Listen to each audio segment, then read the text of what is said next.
허환구의 라디오 오늘.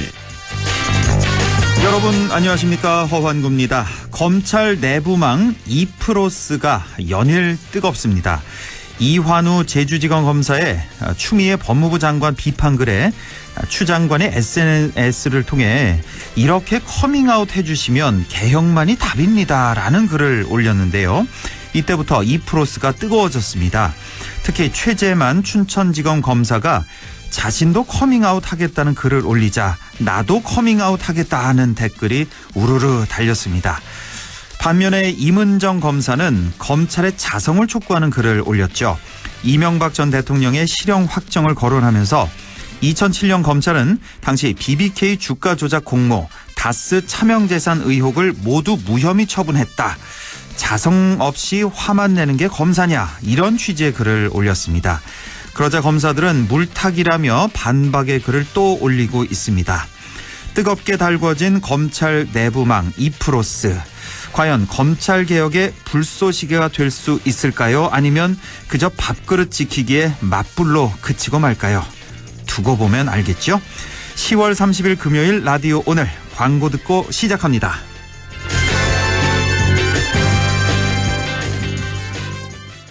지원이가 좋아하는 돼지고기? 부드럽고 잡내 없고 고원돈 암돼지, 풍미 가득 살살 녹는 그만 고원돈 암돼지. 고원돈 암돼지 아니면 안 되지.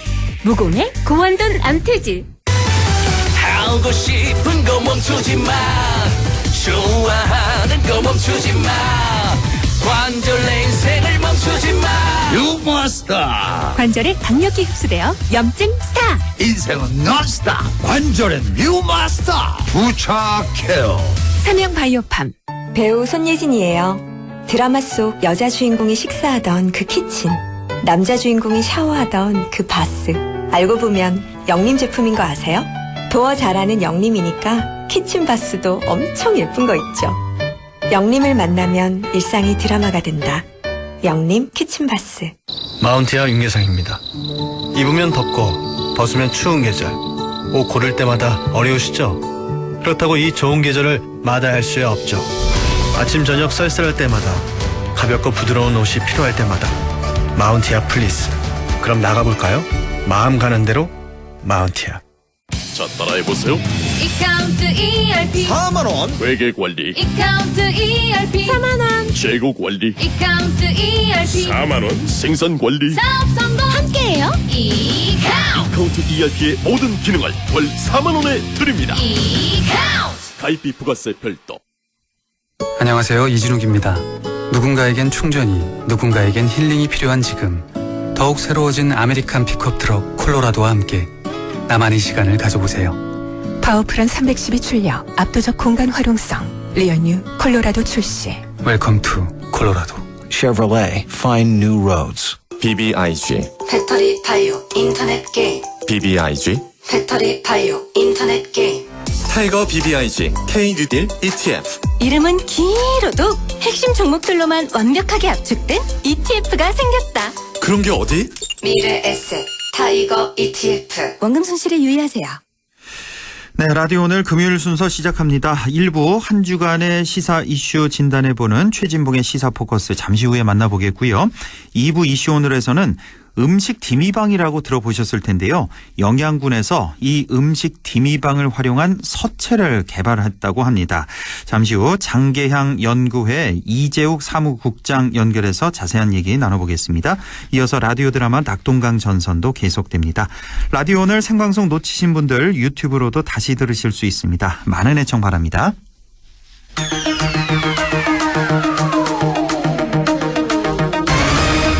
네, 최진봉의 시사포커스 시작합니다. 오늘도 성공회대 신문방송학과 최진봉 교수와 함께합니다. 교수님 안녕하십니까? 네, 안녕하십니까? 예, 자, 오늘 이슈가 워낙 많아서요. 오늘은 네. 좀 최대한 핵심만 네. 좀 짚고 넘어가겠습니다. 먼저 네. 이명박 전 대통령에 대한 대법원 판결이 어제 있었습니다. 네. 징역 17년, 벌금 130억, 추징금 57억 이렇게 최종 결정이 난 겁니다. 그동안 뭐 다스는 누구 거냐 얘기가 참 많았잖아요. 예, 그렇죠. 다스는 MB 거다라는 이제 최종적인 판결이 났습니다. 어제 이 판결 어떻게 보셨습니까? 뭐 저는 그냥 보면서 법의 심판은 누구에게나 동일하게 적용되는구나라고 하는 부분을 볼 수 있었어요. 잘못한 게 있으면 처벌받는 것이고 이게 얼마나 오랫동안 논란이 됐었습니까? 사실 후보 시절부터 이명박 전 대통령이 후보 시절부터 논란이 됐었는데 검찰이 제대로 수사를 안 했고 또 특검까지 했는데도 불구하고 특검에서 사실은 무혐의죄를 또 내려줬거든요. 그러다 보니까 이게 묻혀가지고 본인 대통령 임기 다 마치고 그리고도 한참 지나서 이렇게 다시 이제 수사를 해서 결론이 나오게 됐는데 정말 보면서 이런 생각을 했어요. 잘못하고는 살 수 없는 거구나. 언젠가는 그게 드러나게 되는구나. 이런 생각을 하면서 정말 그 법이 좀 모든 사람한테 동일하게 적용되는 그런 세상이 좀 정착됐으면 좋겠다. 그런 생각이 들었습니다. 개인적으로. 이게 무려 한 13년 만에 최종 판단이 난 거죠. 한 13년 전에 맞습니다. 이제 수사가 이제 처음 시작되고 그때 이제 특검도 있었고요. 그렇습니다. 그런데 이렇게 결국은 이렇게 최종 결정이 났습니다. 어제 판결이 난 이후에 이 전 대통령 측에서 이제 바로 반박 기자회견을 가졌는데 법치가 무너졌다. 나라의 미래가 걱정된다. 졸속 재판이다.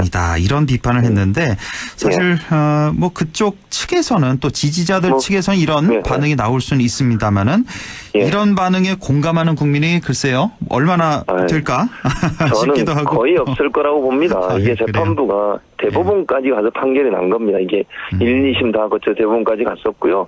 사실은 이명박 전 대통령이 보석돼서 집에서 지냈잖아요. 그것도 사실은 국민들 입장에 이해 안 되는 부분이 좀 있습니다. 어떻게 보석 결정이 나올 수 있는지. 말이 참 많았습니다. 그것도. 그랬었죠. 그랬는데 이런 결과가 나왔으면 정말 겸허하게 국민 앞에 사과해야 돼요. 대통령까지 지낸 분이 끝까지 이렇게 본인의 죄를 인정 안 하고 이런 태도를 보이는 거 참 볼썽사납다 이런 생각이 들었고요. 아무리 측근이지만 원칙에 의해서 얘기하고 공정한 얘기를 해야지 이런 식으로 너무 그 자기들 입장만 주장하는 것이 국민들한테 과연 받아들여질 수 있을까 의문이라는 생각이 들었습니다.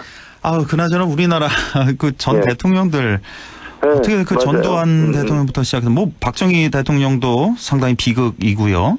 전두환, 노태우 이어서 노무현 또 이명박, 박근혜 이렇게 연결되는 거잖아요. 다 참 이 비극적인 좀 결말을 맞고 있는데 어쨌든 MB 측에서는 뭐 진실을 끝까지 밝히겠다고 하는데 이런 얘기도 많습니다. 진실을 끝까지 파헤칠수록 그 MB 비리가 더 나올 것 같다. 그렇죠. 그러니까 뭐 지금 의혹이 많이 있지 않습니까? 자원 외교도 그렇고 4대강 관련한 의혹도 있고.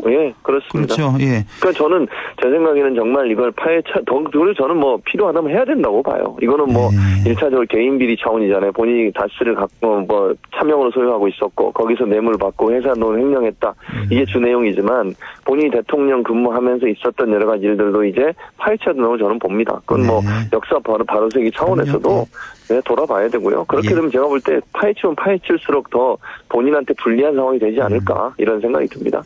자, 어제 국회에서도 아주 의미 있는 일이 있었는데 민주당의 정정순 의원이 있는데 자, 이제 이 정정순 의원이 뭐 회계 부정 등 관련해서 뭐 선거법 위반 혐의도 받고 불법 정치자금, 뭐 개인정보법 위반 뭐 등등 해서 검찰에서 8차례 소환을 했는데 그걸 다 불응을 해서 그랬었죠. 체포동의안을 표결을 했는데 이게 가결이 됐습니다. 이게 역대 체포동의안 가결된 게 역대 14번째라 그러고 한 5년여 만의 일이라고 처음으로. 하는데 그렇습니다. 자, 이게 상당히 좀 이채로운 게 의미가 있는 게 국민의힘에서는 또 표결 불참을 했고 했었죠. 민주당 의원들이 아주 절대 다수 그러니까 찬성이 167 반대가 12가 나왔어요. 그랬었죠. 이걸 좀 어떤 의미로 봐야 될까요?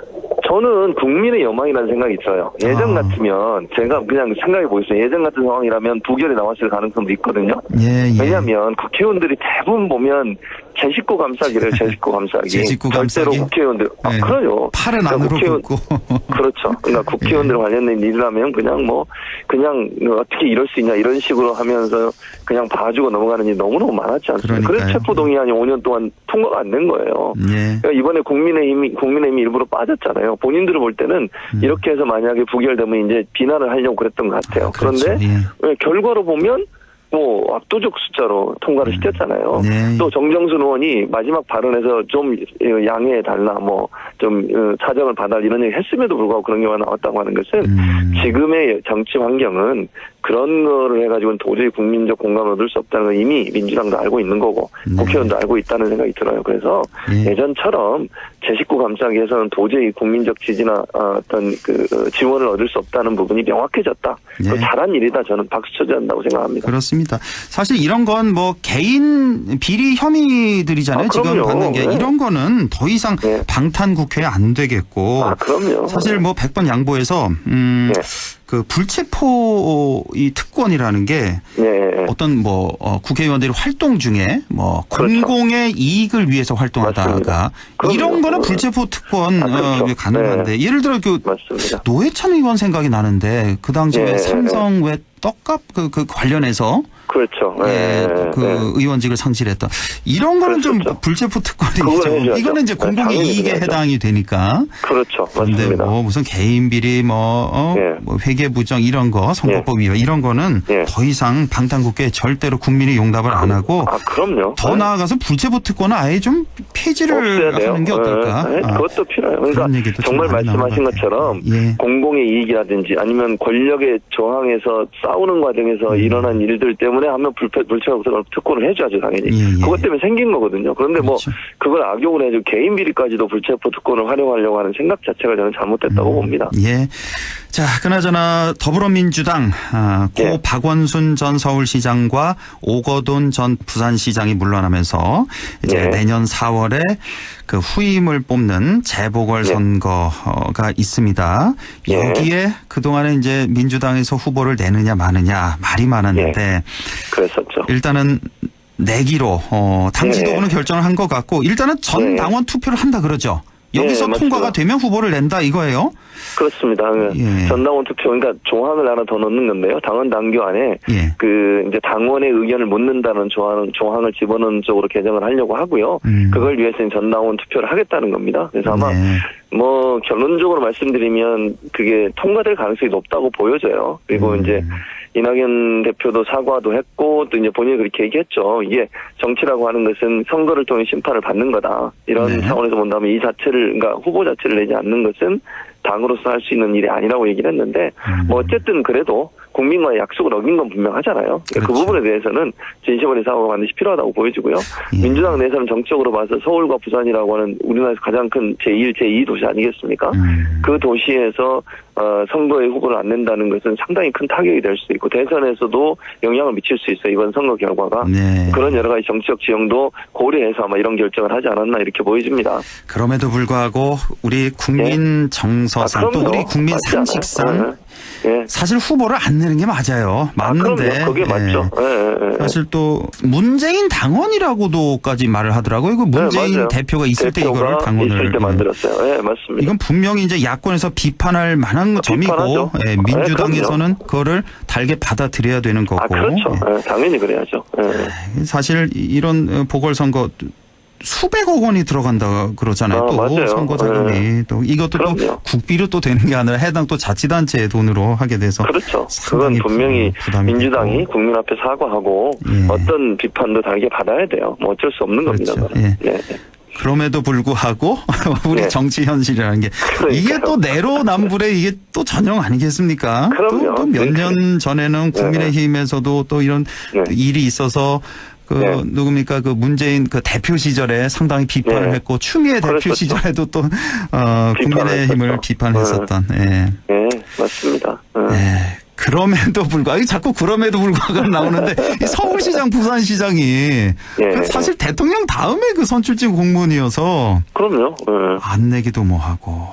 그렇죠. 그리고 아까 말씀드렸지만 대선에도 영향을 미쳐요. 그게 선거 결과가. 그러니까 선거에서 어떤 결과를 나타내느냐에 따라서 대선판에도 영향을 미칠 수밖에 없기 때문에 이거는 포기하기 어려운 상황이에요. 정치적으로 보면. 하지만 민주당은 정말 큰 비판을 받아도 마땅한 겁니다. 마땅하죠. 이거는. 그건 맞는 말씀이에요. 자, 국민의힘 상황도 상당히 안 좋습니다. 지금 김종인 비대위원장 퇴진 요구가 이제 본격적으로 나오고 있습니다. 사실 제 기억으로도 김종인 비대위원장 취임할 때도 한 연말쯤 가서 지지율이 뭐 지지부진하고 그러면 분명히 퇴진 요구 나오고 조기 전당대회 열어라 이런 요구가 나올 것이다. 이런 전망들이 상당히 많았는데 이제 슬슬 나오고 있습니다. 지금 보면은 맞습니다. 당내에서 조경태 의원, 최다선이죠. 5선 의원, 조경태 의원 그렇죠. 또 당 밖에서 전 대표를 지냈던 홍준표 또 당내에서 장재현 의원 등등 해서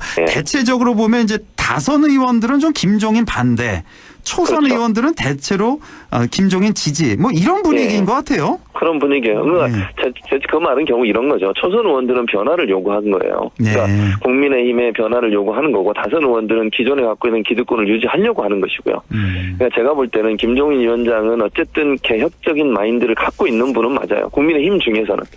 뭐 그 개혁적인 어떤 방향이라는 게 어느 정도냐는 논란이 될 수 있지만 전체 국민의힘 중에서는 그래도 개혁적인 방향으로 가려고 노력하는 그런 모습을 보이고 있거든요. 지난번에 5.18 관련해서 광주가 사과도 하고 무릎 꿇고 여러 가지 변화를 시도하고 있는데 이제 기존에 있던 다선 의원들 같은 기존에 갖고 있던 기득권 자체를 놓고 싶지 않은 거죠. 그리고 현재 이제 그런 상황이 되다 보니까 소위 이제 그 극우 세력이라고 하는 그런 이제 보수 세력들은 상당히 반감을 갖고 있는 게 분명하고요.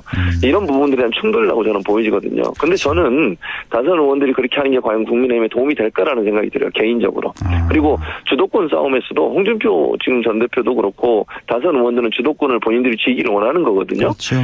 김종인 대표 비대위원장이 안 있는 한은 제가 볼 때 그런 가능성이 낮아요. 완전히 바꾸려고 하고 있고 새로운 인물을 찾고 있는 상황이잖아요. 그럼 기득권을 갖고 있는 다선 의원들은 상당히 불리한 상황에 놓일 수밖에 없죠. 그렇죠. 거기에 대한 어떤 우려가 반영된 거다 저는 그렇게 보고 그런데 제가 이제 아까도 잠깐 언급했지만 과연 국민의힘이 국민의 사랑을 받기 위해서 할 수 있는 방향이 뭘 거냐 저는 개혁이라고 봐요 기본적으로. 그래서 이런 다선 의원들이 본인들의 기득권 문제 때문에 이렇게 하시는 것이 과연 도움이 될까라는 부분에서는 의문이 있다 저는 그렇게 생각을 합니다. 알겠습니다.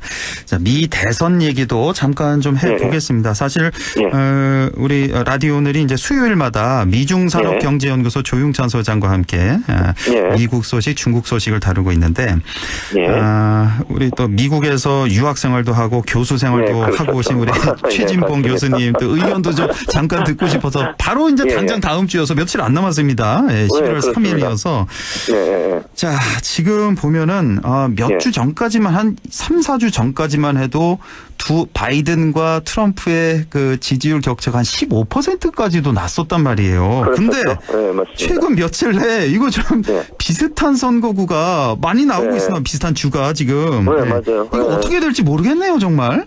지금 상황에서 어떻게 될지 모르고요. 이제 제가 볼 때는 6개의 그 스윙 스테이트라고 그래서 그 격전지라고 하죠. 격전주가 있는데 그 중에서도 플로리다하고 펜실베니아 두 군데인데 이제 펜실베니아, 플로리다가 이제 플로리다 같은 경우에는 그 스윙 스테이트 6개의 경합주 중에 가장 선거인 대수가 많아요. 29명. 그 경합주 중에는 가장 많은. 네, 가장 많죠. 그러니까 거기서 가져오면 이제 투표수가 많아지는 거잖아요, 결국은.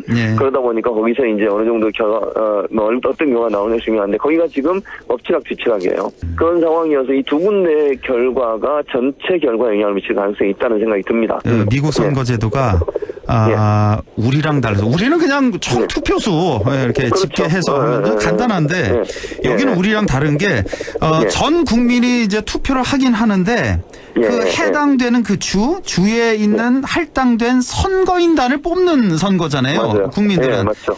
이게 조금 헷갈리는 분들 많이 계시더라고요. 그러니까 각 주마다 인구수에 비례해서 선거인당이 이렇게 지정이 돼 있는 거죠. 그래서 뭐 캘리포니아주가 제일 많은 걸로 알고 있는데 주민들이 투표를 해서 공화당이냐 민주당이냐 한 표라도 더 많이 획득한 당의 그 후보가 선거인단을 모두 다 가져가 버리는 거죠. 맞습니다.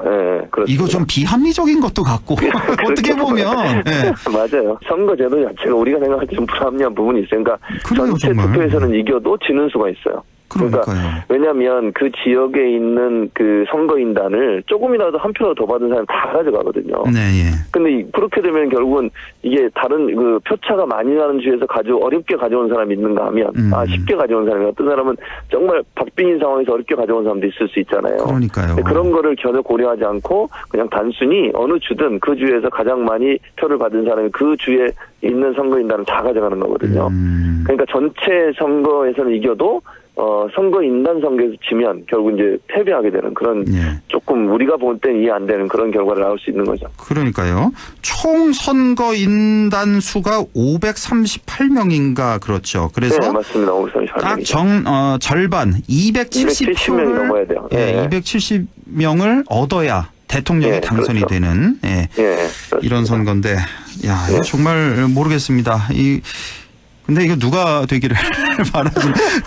이틀 전에 이제 조영찬 소장한테 물어보니까 누가 돼야 우리나라에게 좋은 거예요? 물어보니까 경제적인 측면은 바이든이 되는 게 낫고 정치와 외교적인 측면에서 고려하면은 트럼프가 되는 게 낫다.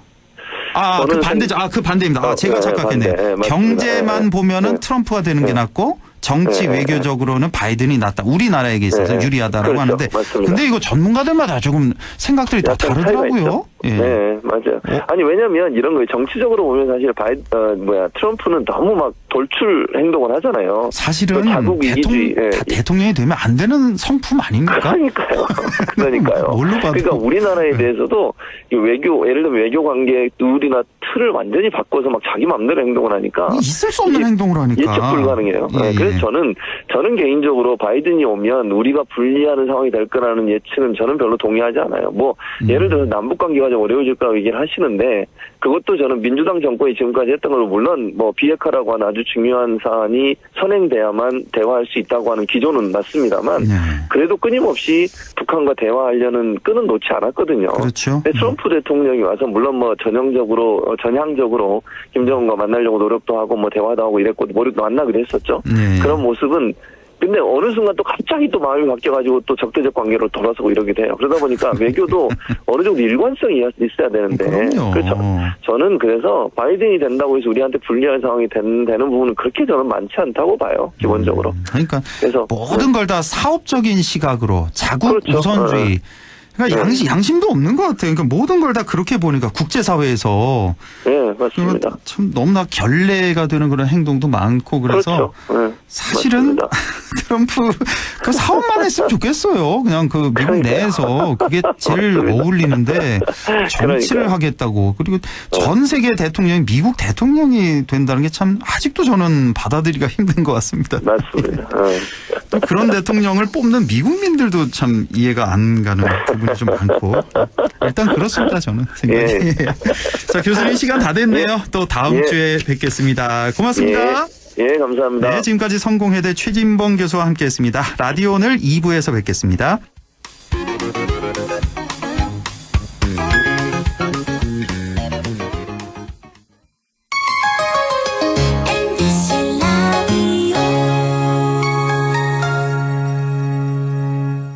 할인점보다 더 실속 있고 편의점보다 더 편리하게 살 수 있는 곳, 시장보다 더 정이 넘치고 백화점보다 더 품격 있는 곳, 이런 곳이 없을까요? 네, 우리 동네 우리 할인점 홈마트가 있습니다. 지난 25년간 항상 고객과 함께한 홈마트. 용상점, 자이점, 신용주점, 사천점에서 새롭게 고객님께 다가갑니다. 홈마트. 선생님, 전 보건의료인이 꿈인데 좋은 고등학교 있나요? 잊고 말고 안동의 보건간호 특성화 학교인 예일메디텍 고등학교가 있지.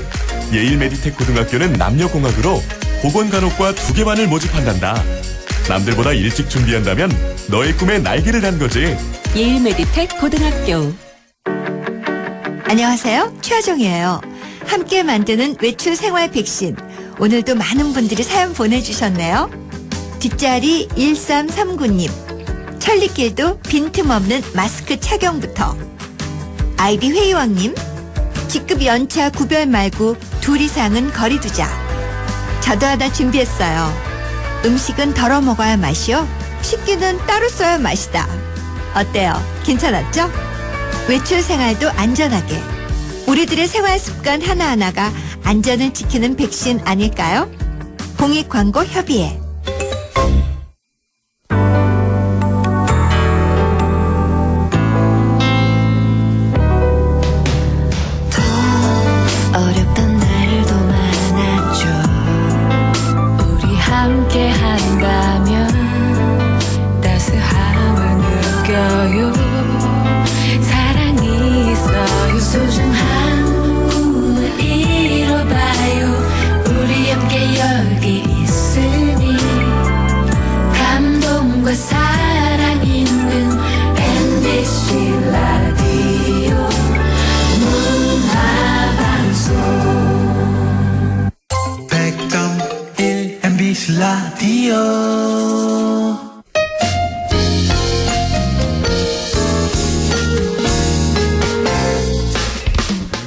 지금 여러분께서는 안동 MBC 시사정보 프로그램 허환구의 라디오 오늘을 듣고 계십니다. 저는 사생결담 강지혜입니다.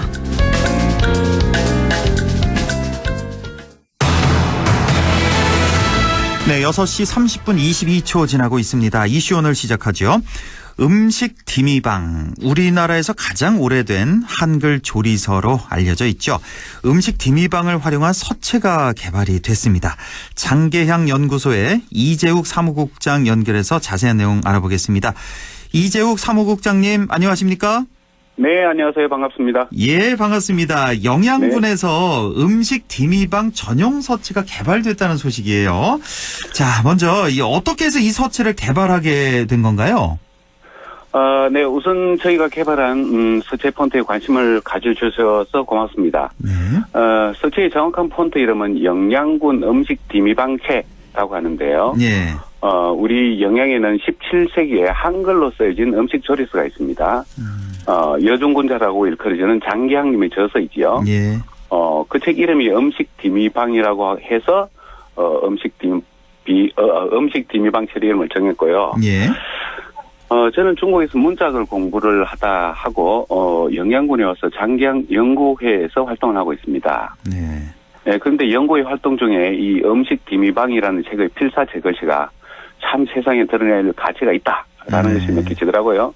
예. 그래서 지난해 우리 연구회 발표회 때 폰트 개발을 군에다 제의했고 그래서 지난 6월에 개발 영역을 거쳐서 이제 세상에 드러난 겁니다. 예.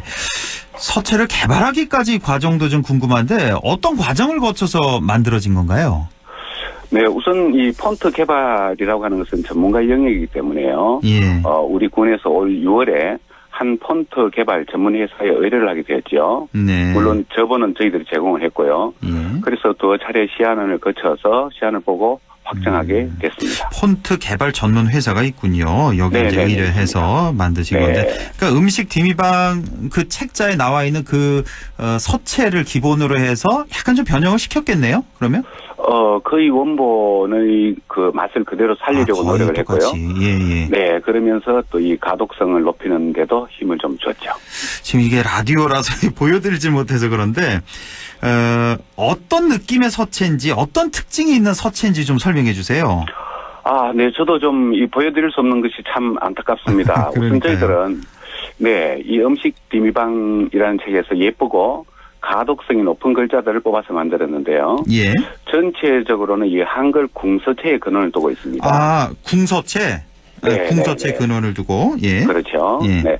한글 이 서예사에서 보면은 궁체는 민간이 아니라 궁중에서 쓰던 서체이잖아요. 예.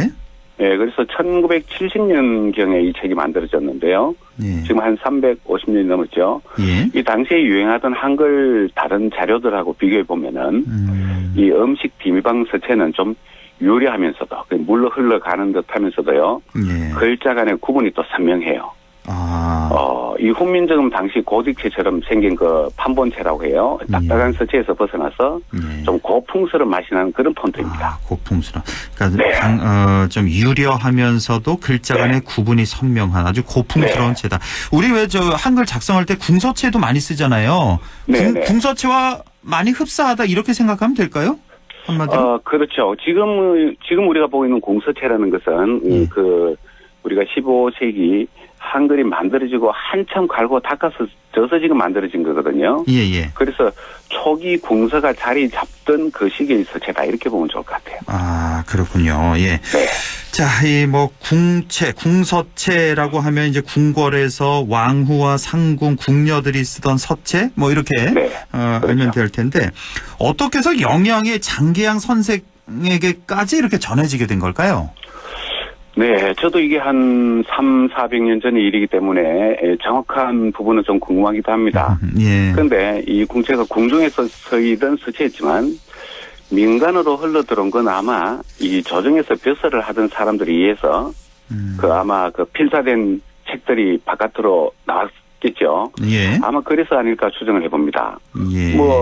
요즘처럼 스마트폰으로 이렇게 전달되던 시절이 아니었으니까요. 그렇죠. 네, 우리 여중군자라고 일컫는 장계향님의 부군이 이 성균관에 들어가셨던 석계 20명 선생입니다. 예. 그래서 아마 그분을 통해서 궁서체가 바깥으로 민간으로 나오지 않았겠나 이렇게 추정해 봅니다. 그렇군요. 예. 네. 뭐 음식 디미방 장계향 선생 뭐 다들 들어보셨을 텐데 그래도 다시 한번 우리 네. 사무국장님께서 좀 설명을 좀 네. 해주세요. 네네. 우리 이 음식 디미방이라는 것은 조선 중후기 그러니까 임진왜란 이유가 됩니다. 이때 양반가의 그 식생활 그리고 문화를 짐작할 수 있는 전통 음식 연구의 지침서 이렇게 얘기할 수가 있습니다. 예. 요즘 말로 하면 이제 양반 음식의 레시피 좀 되겠죠. 양반 음식의 레시피다. 네. 음식 디미방이. 예. 네. 이 책에 보면은 경상도 지방에서 실제로 만들었던 음식의 조리법, 그리고 저장 발효식품, 그리고 술의 제조법, 식품 보관법 이런 방법을 소개하고 있습니다. 예. 우리 장계형님은 한시와 그림을 또 여러 작품을 남긴 분이었는데 굳이 한글로 쓰신 거는 아마 백성들에게 두루 알리려고 하는 의도도 있지 않았겠나 이렇게 생각해 봅니다. 그렇군요. 예.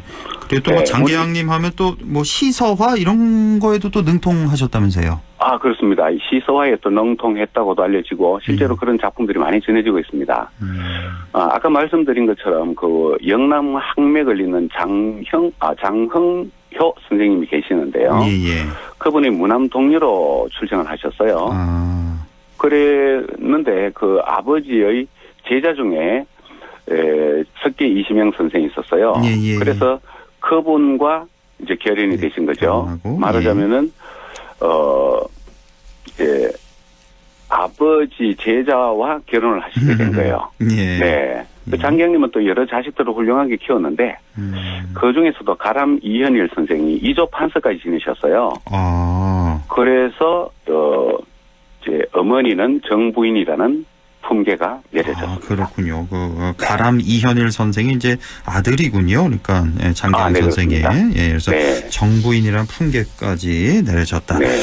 자, 음식 디미방 서체는 음식 디미방과 또 장계향 선생을 널리 알리는 데도 큰 역할을 할 수 있을 것 같은데 앞으로 이 서체는 어떻게 활용이 되는 겁니까? 네, 이게 좀 이 서체가 널리 알려지고 일반 대중이 좀 널리 이용해 주시기를 기대합니다. 우리 컴퓨터에 쓸 수 있는 폰트로 개발이 되었기 때문에 누구나 쓸 수 있습니다. 그래요? 네, 우리 한국 사람이 좀 많이 쓰는 그 아래 한글이라는 한글 프로그램 있죠? 예. 네, 이 프로그램 내년부터는 기본 글꼴로 들어가기로 했습니다. 내년부터? 네, 내년부터요? 예. 네. 그리고 지금은 저희 군청, 영양군청 홈페이지에 보면은, 다운로드를 받을 수가 있습니다. 예. 네. 그래서 모든 사람이 다운로드 받으면 보기도 하고 프린트도 할 수 있습니다.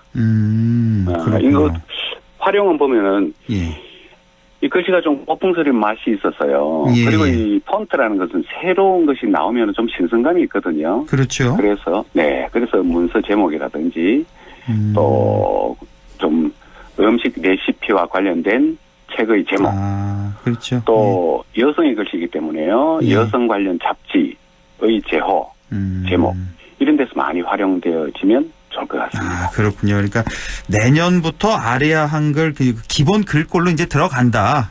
네네. 예, 장계향 체가 그런 얘기고 지금 당장 쓰시고 싶은 분은 영양군에서 무료로 다운을 받을 수 있다 이런 말씀이시고요. 네네네 그렇습니다. 지금 군청 홈페이지에 보면 영양 소개라는 곳이 있고요. 거기에 영양 상징이라는 난이 있는데요. 여기서 무료로 다운받으시면 됩니다. 그렇군요. 알겠습니다. 자, 앞으로 계획 좀 짧게 들어보겠습니다. 마지막으로. 예. 마침 오늘 저희들이 1년에 한 번 연구 발표회를 하는데요. 오늘이 장계향 연구의 제3회 발표가 진행됐습니다. 그래서 여종군자 장계향 삶의 현재적 형상화를 주제로 해서 발표와 토론이 이루어졌는데요. 우리 연구위원들은 매월 강독회, 답사 등을 통해서 장계향 정신을 오늘 우리의 삶에 어떻게 소용해 볼까 애쓰고 있습니다. 지금은 코로나19로 인해 가지고 우리가 좀 다소 위축돼 있지만은 향후 우리 외국인들과 또 한국에 있는 외국인 유학생들을 대상으로 우리 장계향 문화체험원이라고 있습니다. 영양군에 그게 적극 유치해서 세계적으로 우리 장계향 정신을 알릴 계획입니다. 네, 장계향 문화체험원이 또 있군요. 영향이. 네. 자, 오늘 음식 디미방 서체에 대해서 배워봤습니다. 상우 국장님 오늘 말씀 고맙습니다. 네, 감사합니다. 네, 지금까지 장계향 연구소의 이재욱 사무국장이었습니다. 예, 날씨 알아보죠. 김도연 캐스터 전해주세요. 네, 울긋불긋 예쁘게 가을이 물들고 있습니다. 단풍 절정 시기는 산 정상에서부터 80%가량 단풍이 들 때를 말하는데요. 올해는 사진으로 즐겨보시는 것도 좋겠고 직접 방문하신다면 방역수칙은 잘 지켜주셔야 되겠습니다. 이번 주말 크게 춥진 않겠습니다. 쾌청에서 늦가을 정취가 가득 느껴지겠는데요. 하지만 11월 첫날부터 비 소식이 있습니다. 우산 잘 챙겨주시고요. 비의 양이 많진 않겠지만 비구름 뒤로는 강한 한기가 남아하면서 다음 주 화요일, 수요일, 목요일은 많이 춥습니다. 이번 내일 기온은 안동, 문경, 상주 아침이 4도, 한낮에 16도 나와 있고요. 영양, 청송, 영주공항, 예천이 3도에서 17도, 의성은 2도에서 18도 분포 예상됩니다. 청송 현재 기온은 어제 이 시간보다 1도 높은 9도, 체감온도 역시 9도, 습도는 81%입니다. 날씨였습니다.